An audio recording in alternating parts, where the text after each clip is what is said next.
Gustav Holst was born in 1874 in the United Kingdom and was a composer, arranger, and music teacher.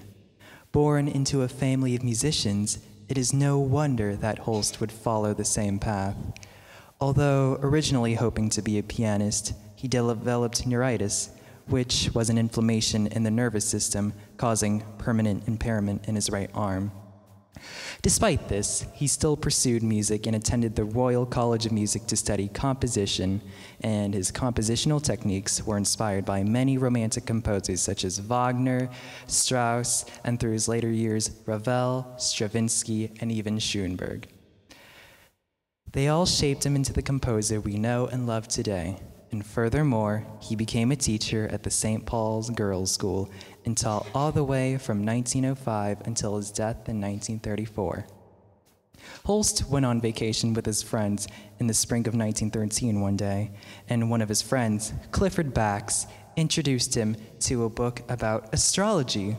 And immediately after, Holst became quite fascinated by the subject and even began casting horoscopes on his friends for fun.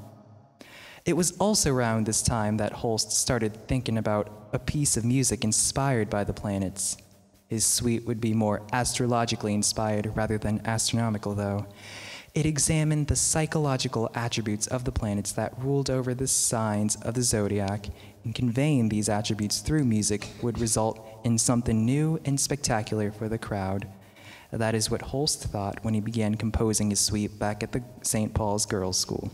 He worked all day and night, in the school, and even at his new cottage home at Thaxt, perfecting his masterpiece, and eventually this suite was completed in 1916. Originally, it was written for two pianos, but was later scored for the orchestra because Holst considered that Neptune wasn't suitable on the piano because it lacked the mysterious quality that the planet was supposed to sound. His two pupils performed the two-piano version throughout various parts of England and to other visiting conductors. The suite was originally titled 7 Pieces for Large Orchestra, but by the time of its first public performance, it had been renamed The Planets. Sadly, his piece was given little to no attention. There was no way he could assemble an orchestra when war was all the rage. And Holst did try to enlist at one point, but due to his asthma and poor eyesight, he was rejected from the army. But he still wanted to contribute to the war effort, and 2 years later, in 1918, he traveled to Greece for an overseas job offer to teach music to the troops as part of the war effort. As a farewell gift, Holst got the opportunity to premiere The Planets in the Queen's Hall in London. It would take another 2 years before the general public would get to hear the full suite.